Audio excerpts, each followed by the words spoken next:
Welcome all back to Dominant Mets Nation. Welcome, friends. All right, folks, let's talk about our New York Mets because, quite frankly, opening day is quickly approaching, it being March 12th, opening day being March 27th. So, opening day is virtually right around the corner. How are we feeling? How are we feeling about our current predicament? And in this video, we're going to look at how our opening day roster will appear to look. We're going to look at some X factors, what needs to go right specifically in the first couple months, because I think it's going to be very important that our New York Mets get off to a very good start. But again, what needs to improve from 2024 to now? All right. So right off the bat, let's get this video started off right. Smash that like button. Again, it helps out the video monumentally. So again, take a second, hit that like button.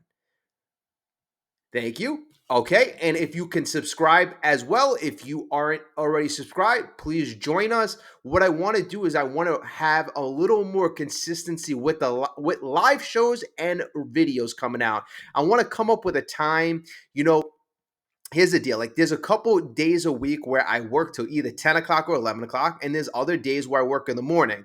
So if I set a consistent time, I could probably guarantee a show every day at 11:30. But I know that's late for a lot of folks. So what I'm thinking is maybe what I'll do is when I work in the day, I have a show around 9 o'clock, and then I'll have a later show for those 3 days that I work a little later on. And then what I'll try to do is have a video for the mornings. Just some thoughts. Sometimes the work schedule throws off my plans. What are you going to do? What are you going to do? You got to make the money to support yourself. But I will try my very best. Obviously, I'm very excited. I know we're all very excited about this season. This, folks, I'm telling you, it's going to be a very special season. All right. So right now, let's go over how the opening day roster is kind of coming together right now. So, yeah, I think that's very important just so we can talk about what needs to go right, what are those X factors, and where we need to improve specifically from 2024. All right, folks, here we go. Here we go. So let's look at potentially how the opening day roster could look. And, first thing we got to address, Francisco Alvarez obviously will be sidelined for 6 to 8 weeks. But here's the deal. Although it stinks, I like guys, especially homegrown guys, to have full season, accumulate lots of stats, have this guy be an all-star. I would love that. I would really love that for his growth, for himself, for so many reasons. I would just love to see that, but it's not going to happen. So we can take advantage and see other benefits. And I think we have a guy, a very viable, strong backup, in my opinion. Luis Torrent, still young guy, 28 years old, very good clubhouse guy as well, very good at controlling the run games, got a very strong arm, throws out runners at a clip of 46%. According to last year's numbers, the pitchers like throwing at him, and he's a very, I like him. He's a very smart, pesky hitter behind the plate, and he's got some pop as well. In 2021, hitting 15 home runs in 350 at bats. There's something there, folks. I like to see this guy get an opportunity, and we are going to see an opportunity. So behind the plate, it looks like it could stack up like this. Alvarez injury does hurt, plain and simple. But next man up, we have Luis Torrens, who becomes the New York Mets starting catcher, at least for the first couple weeks. Then we have Jackson Reitz, who could become the backup. We're gonna have to see. Reitz may be the only other catcher in camp featuring big league experience. But Hayden Sanger and Chris Williams are also viable candidates for the job.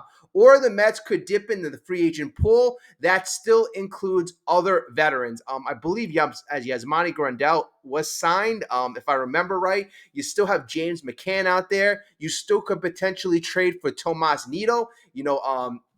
what's it called? Andy Martino brought that up on SNY the other day, and I did not kind of, brush that away because Andy Martino's biggest point was Tomas Nido knows the pitching staff, and if it's not going to be a long stint, why are you going to trade for somebody or sign somebody for only a month or two, and then it takes them that amount of time to learn the pitching staff? You might as well have a guy or trade for a guy who already knows the pitching staff. Won't cost a lot, so I do kind of agree with that. But right now, as it stands, it looks like Luis Torrens will be the starter, and possibly a backup position is still up for grabs.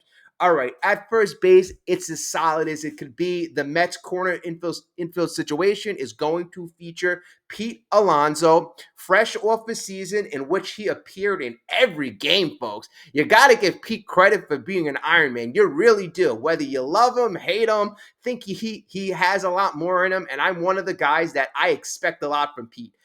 I expect a lot in Pete Alonso. So that's why I'm a bit disappointed at times, because I know how special this guy can be. And I like, what I'm hearing from him. I always like what I hear from a guy like Francisco Lindor. The guy always projects leadership. Pete Alonso early in his career kind of said the right things. In the last year, Pete kind of drifted away. And, mentally, I could tell he had a lot of things on his mind. Now it seems like he's got the focus back, the eye of the tiger. So I'm liking what I hear from Pete. So you have Pete obviously manning the first base position. Second base, and this is something that kind of changed early from spring training. So second base will probably put pencil Jeff McNeil, the veteran, to start off.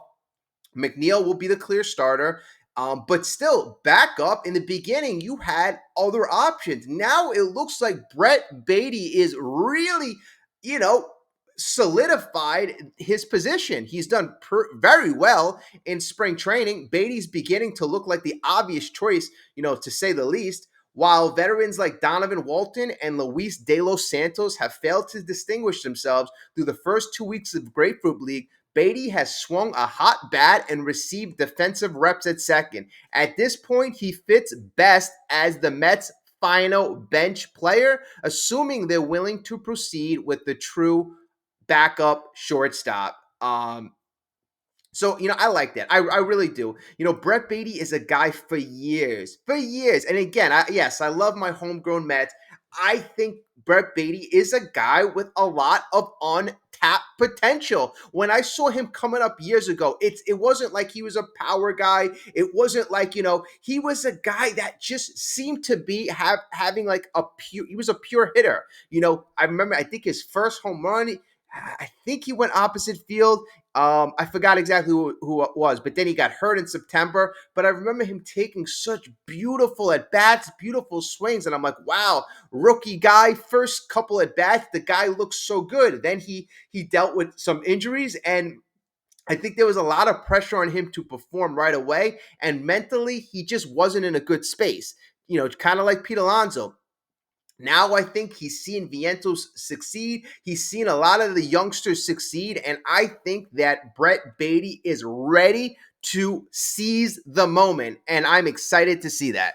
All right, shortstop, no surprise here. We have, the future captain. I love to see it. I would love to see Francisco Lindor take ownership or, eventually be named that captain. The big thing with Lindor, and I don't want to jinx it.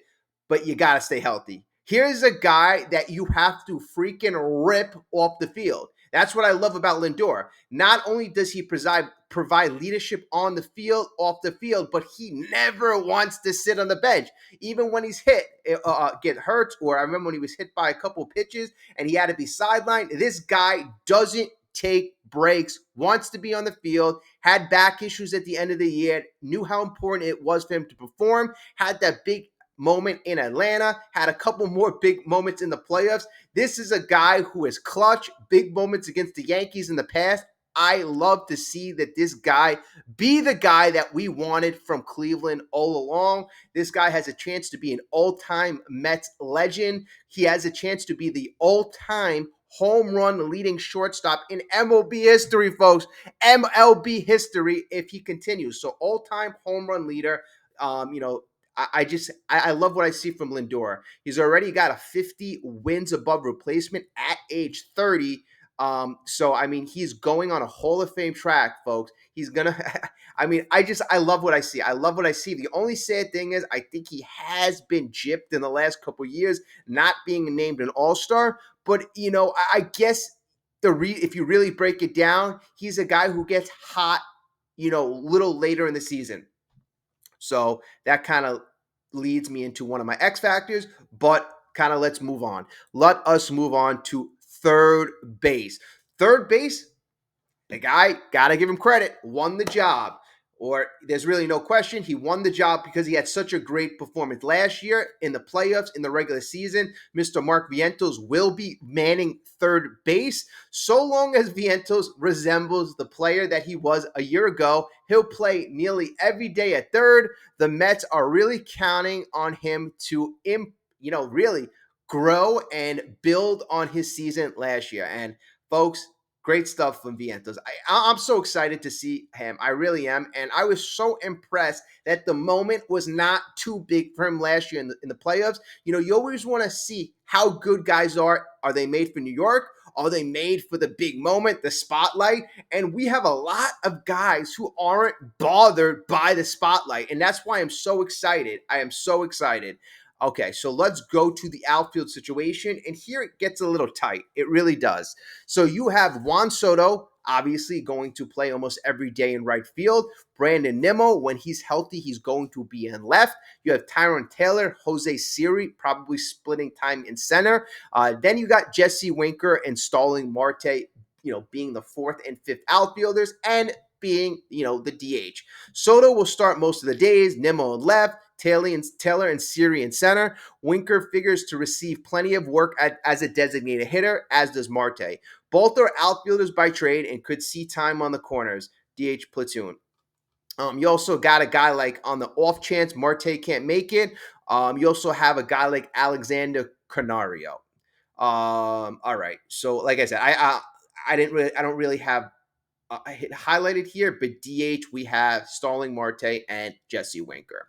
All right, so let's go to the starting pitching situation as it stands right now, and we have Kodai Senga or Clay Holmes pitching. Those guys are looking pretty good. Clay Holmes looking freaking phenomenal. David Peterson in the fourth and fifth position. You have Griffin Canning, Tyler McGill, or go Tyler McGill, Griffin Canning, however you want to do it.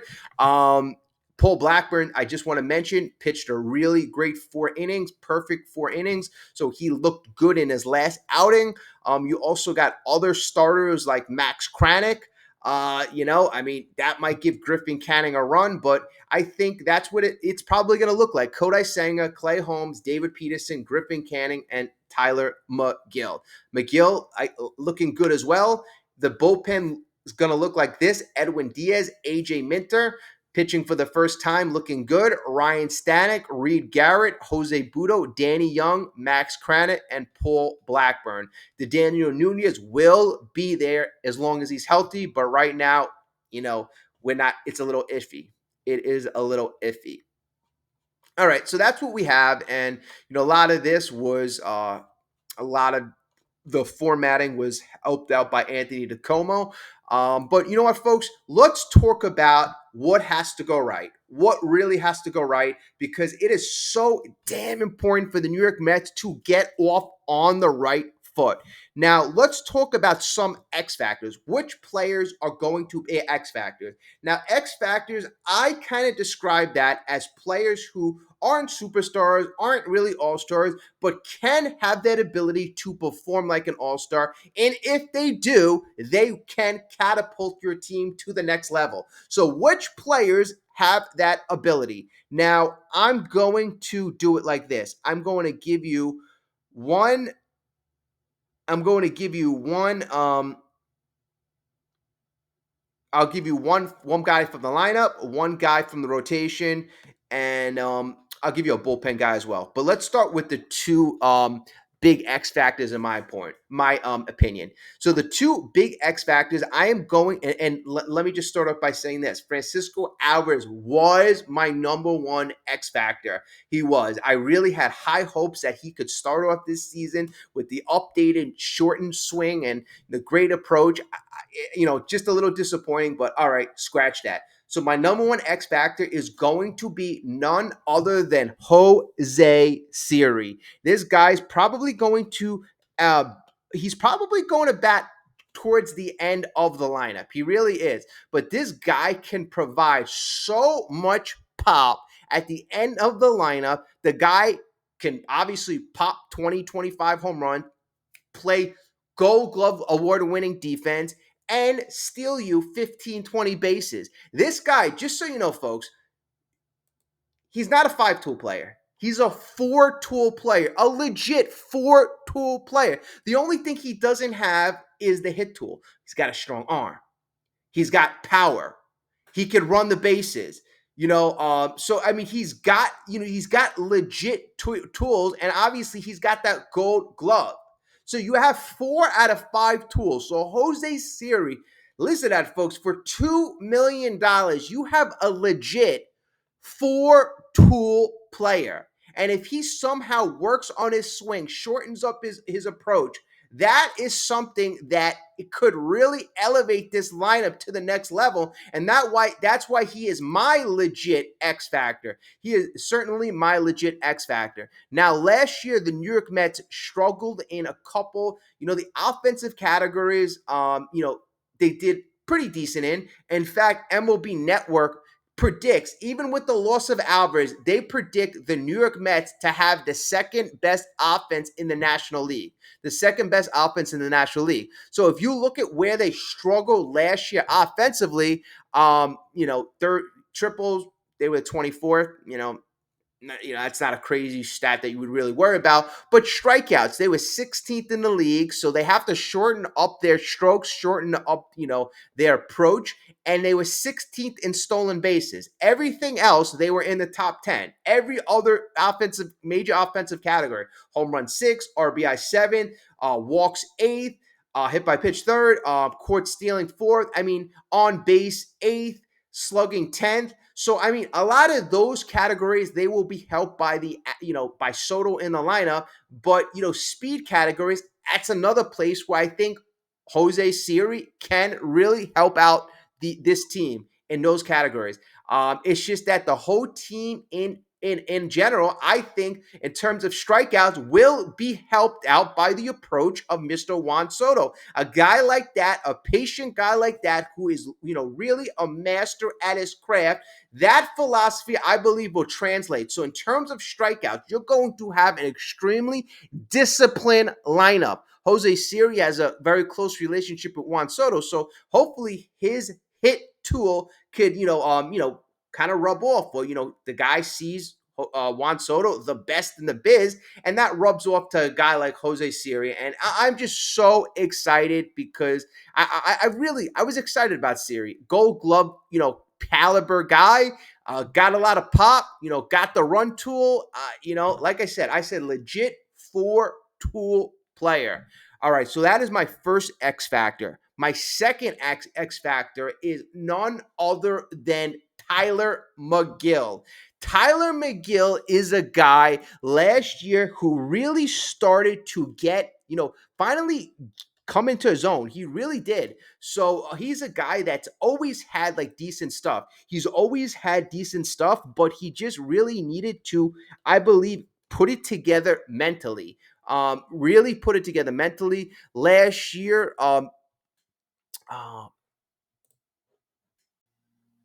okay, yeah, sorry about that. So last year, I would say Tylor Megill had his best year of his career. He was 4-5 with a 4.04 ERA. But if you really, really kind of break it down, he just had like a few really bad games, one bad month, but down the stretch, this guy really looked good. He's got 2 years left on his contract. This offseason, he worked on a sinking fastball, he's a guy with decent stuff. He throws the ball on average 96 miles per hour.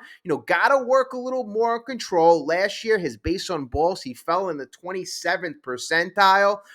His whiff rate was in the 75th percentile, K rate 80th percentile. So that's good. So, control, if he works on control, that new sinking pitch, uses that a little more effectively to induce more ground balls, because he's the kind of pitcher that the Mets like. It's just that he doesn't get the ground balls. Like, he has that downward movement, or at least worked on more of that downward movement this offseason.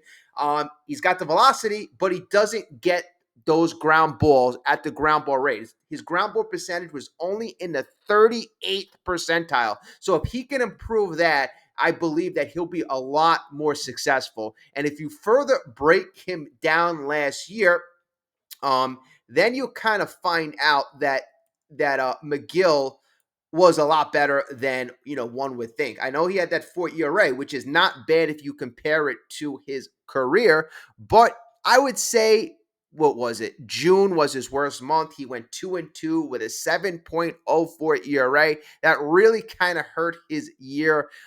He had 3 bad games that month. 3 bad games. So 3 games in which he gave up over 3 runs. And then there was only one other time, I believe, the whole year that he gave up more than 3 runs. And that was against I'm sorry, that was actually 2 more games. One against the Braves. Actually, I'm sorry, one more time. So 4 times the whole season where he gave up over 3 runs. So this guy, if he puts it together, I believe we can see the Mets really take it to the next level. He's a guy that, wasn't even really supposed to be in the starting staff. Really wasn't supposed to be. So if you get this guy to perform in a way in which I believe he can, now you got this guy rolling.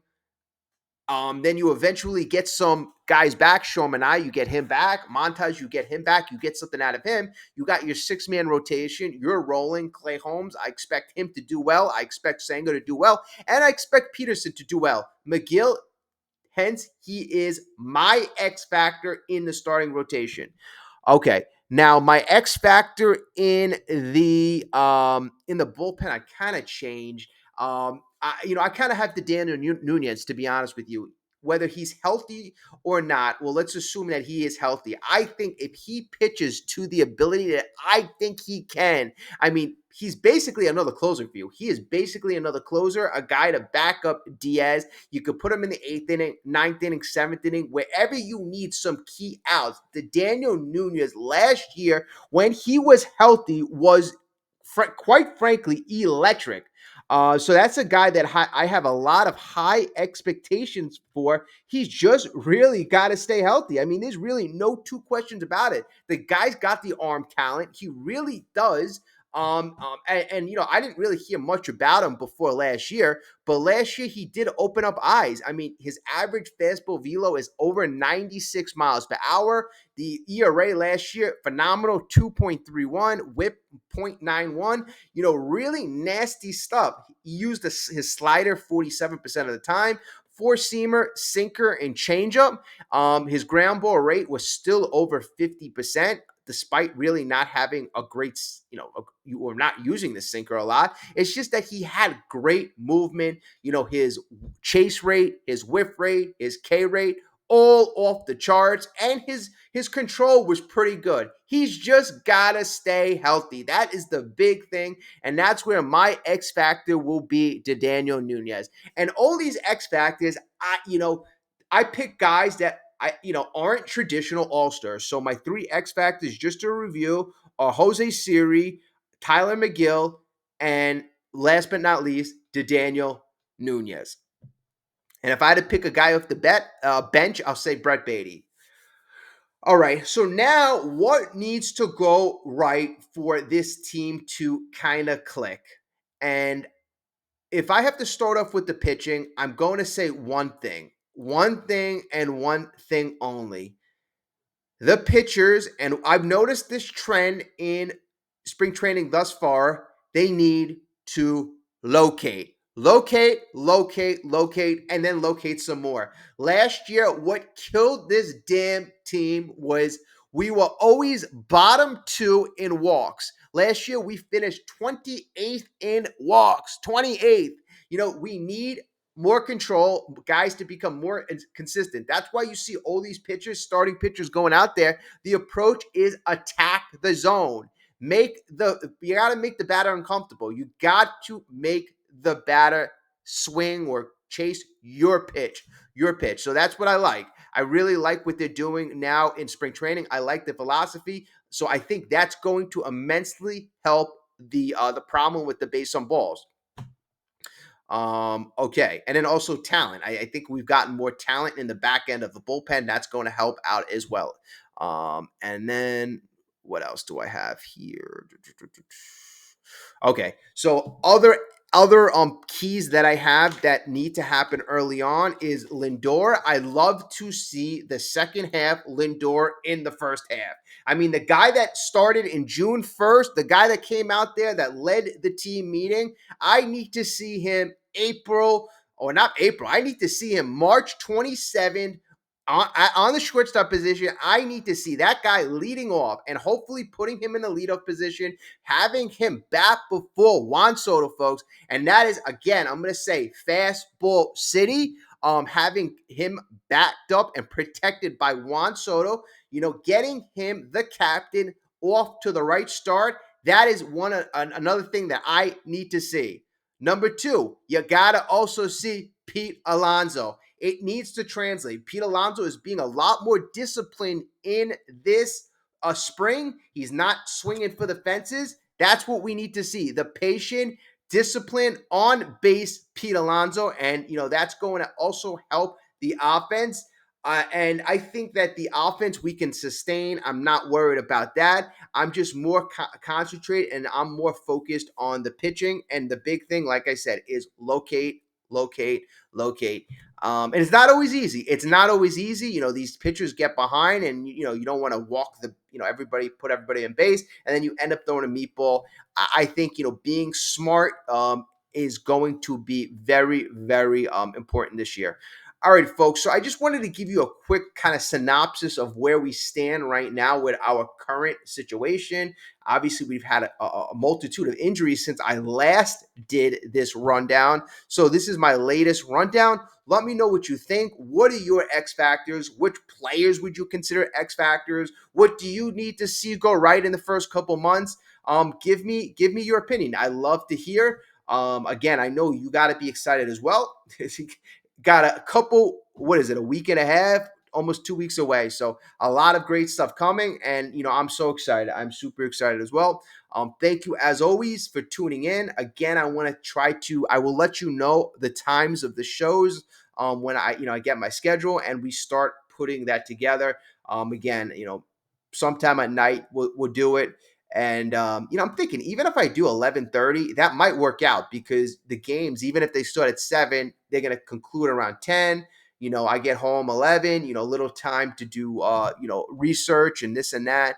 And I usually follow the games throughout. But still, I want to make sure that I'm informed every time I speak to you. So that's why it might take a little while, maybe 11:30, 12. But I'll figure it out. If anything, then you catch the show in the morning. No big deal. So, all right, thanks, folks. Like, subscribe, and I will speak to you very, very soon. Have a great day.